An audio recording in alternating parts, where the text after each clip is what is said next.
Merci Monsieur le maire.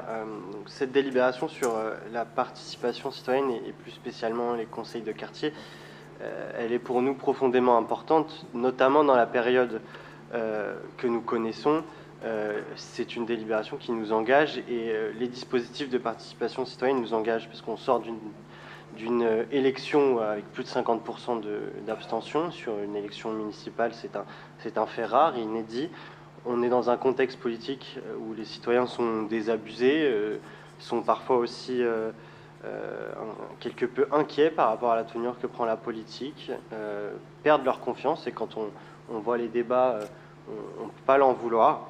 Et donc les moyens de ramener les citoyens vers la politique, ce sont des choses que nous devons aborder avec sérieux et avec humilité et surtout avec vision, avec projet, et pas s'en tenir strictement au cadre légal.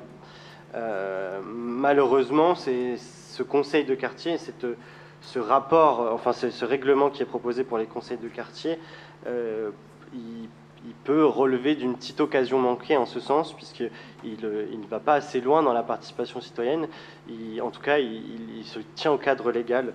Sur la place des citoyens, déjà, la place accordée aux citoyens, vous l'avez dit, ce sont des citoyens choisis par l'adjoint de quartier, sur des bases qui ne sont pas forcément expliquées d'ailleurs dans la délibération. Des communes font le choix d'aller vers les citoyens. On a déjà eu le débat sur d'autres commissions, etc. Vous m'aviez dit que c'était trop technique, que c'était peut-être pas le moment. Sur des conseils de quartier, ça peut être pertinent. Il y a des communes qui le font, qui font des appels à manifestation d'intérêt. Il y a des communes qui font du tirage au sort. Je sais que voilà, c'était quelque chose qui se faisait avant. Des communes comme Pau, comme Nevers.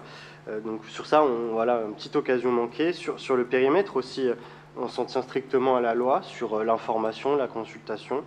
On aurait pu remettre au bout du jour une forme de saisine du conseil, une capacité de prise de décision via des budgets participatifs, via des initiatives de conseil. Et puis sur la représentativité, on a déjà eu l'occasion également d'en évoquer le sujet sur d'autres réunions, d'autres commissions. C'est un fait à noter, l'opposition n'a plus de place dans ces conseils de quartier. En tout cas, c'est pas ce que je crois comprendre dans la délibération qui est présentée ce soir. Or, je crois me souvenir que c'était le cas au précédent mandat. Donc voilà, encore une occasion manquée de pouvoir co-construire ensemble dans nos quartiers.